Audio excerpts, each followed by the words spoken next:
Maintenant, ce que je veux dire, c'est que le problème qui est posé est un problème de renouvellement des élites politiques.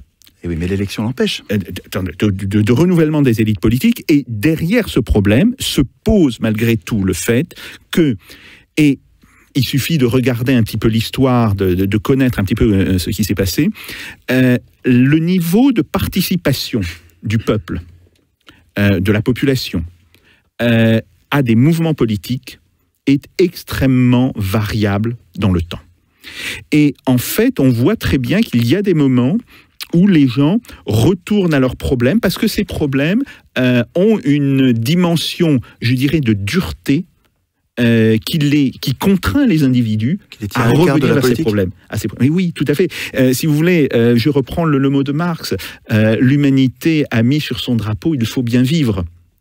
Et ça, c'est un véritable problème. Donc, la question qui se pose, c'est comment nous pouvons utiliser démocratiquement la forme actuelle, je dirais, de participation, en sachant qu'elle ne va pas durer.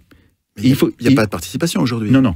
Il y a, vous l'avez décrit, dans le mouvement des Gilets jaunes, quelque chose qui percole après dans la population et qui va donner lieu, dans les semaines qui viennent, alors sous quelle forme? Là, je suis d'accord avec vous, nul ne peut être maître du temps à venir, nul ne peut dire ce que sera le futur, ça je suis entièrement d'accord, mais il va y avoir un mouvement de très grande participation populaire. Mais il faut aussi savoir que cette participation populaire ne durera pas. On peut le regretter, mais il faut savoir que ça ne durera pas.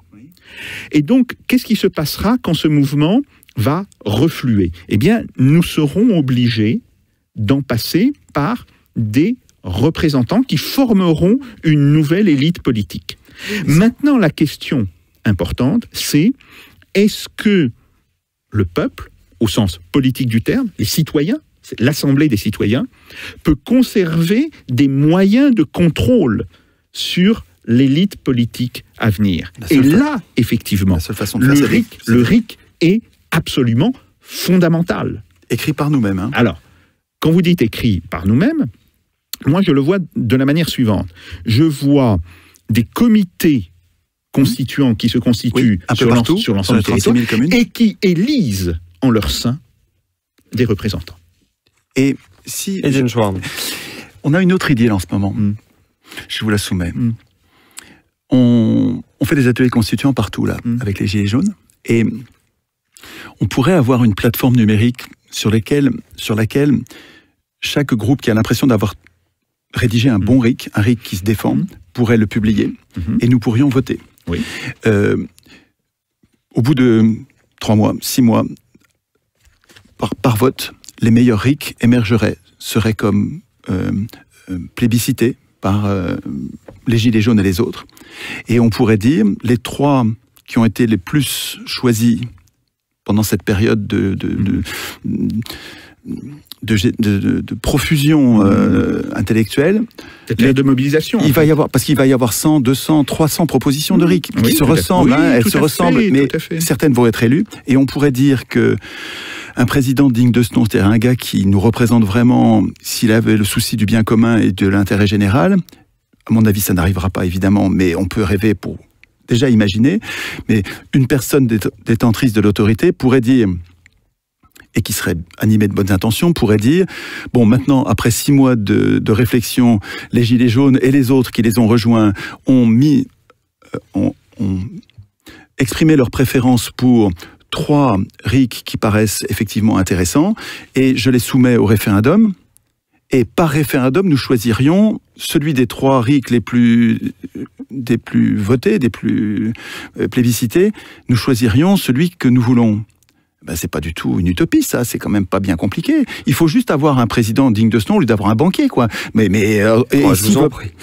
Ben quoi, c'est pas un banquier? Et si vous voyez pas que c'est un banquier, vous verrez jamais. Enfin là, vraiment, la collusion. C'est vrai que c'est pas un banquier. Il n'a jamais été un banquier. C'est la vie du banquier. Enfin, il sert. Il sert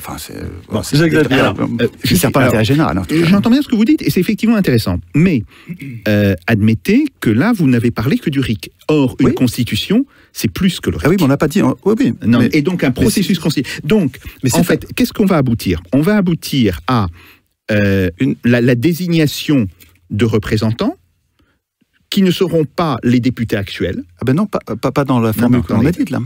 Dans le système que j'imagine, on a des comités constituants. Ah oui.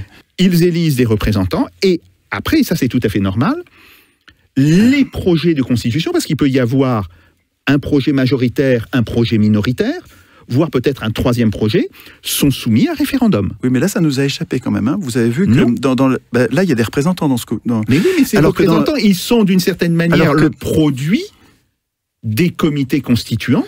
Et, et les comités constituants peuvent dire, ben voilà, nous vous élisons comme nos représentants, mais nous vous élisons aussi pour défendre un certain nombre d'idées. C'est une autre possibilité, hein. J'en disconviens pas, mais reconnaissez que ça n'a pas le même goût pour les gens qui sortent dans la rue en disant on veut plus de représentants, parce qu'ils sont ulcérés depuis, ils sont trahis depuis des décennies, ils en ont ras-le-bol. Et c'est tout à fait normal. Et c'est tout à fait normal. Pour ces gens-là, ça va pas avoir le même goût.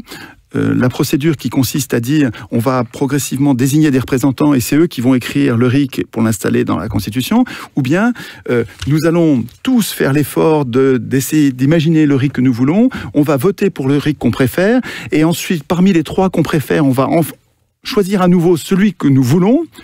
Là, nous participons d'un bout à l'autre sans représentants, parce qu'on n'en a peut-être pas besoin, là, en l'occurrence pour le RIC. Oui, mais là, si vous voulez... Il ne s'agit pas de réécrire toute la Constitution. Mais si, d'une certaine manière, parce qu'on voit très bien que l'introduction du RIC va déséquilibrer la Constitution. Alors, c'est une bonne chose. Oui, c'est très bien. C'est une bonne chose, mais ça veut dire aussi qu'il va falloir reprendre toute une série de choses, parce que, vous voyez bien... On l'a fait, ça, hein, oui. Non, bon, il y a 7 articles à modifier, voilà. Très peu. Mais ça va plus loin, parce qu'en fait, vous avez toute une question de procédure. Donc, je pense que c'est bien un projet de refonte globale de la Constitution qui va découler en fait de l'introduction du RIC. Et c'est pour ça que je dis que on peut à ce moment-là, il faudrait des représentants. Je comprends pourquoi vous voulez des représentants. Parce que à certains moments, des éléments de mandat impératif. Par exemple, les représentants, on leur dit, voilà, sur la question du RIC, vous ne transigez pas avec cette vision du RIC, qui peut être différente dans un autre comité constituant, par ailleurs. Hein. Bon. Mais il va falloir que ces représentants prennent aussi des décisions sur des sujets qui n'auront pas pu être abordés. Parce que, je rappelle, on ne peut pas discuter de tout en même temps. Et ça, si vous voulez, c'est pas une formule. C'est pas ça dans toutes les questions. C'est pas une formule. C'est une véritable réalité. Et donc, il y a des choses qui n'auront pas pu être discutées à fond.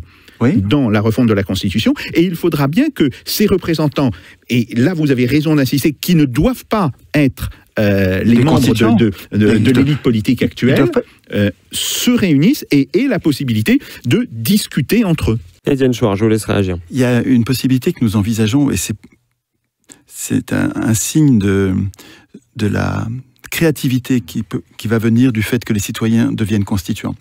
Nous imaginons de voter non pas la Constitution, la réforme de la Constitution en bloc, mais article par article.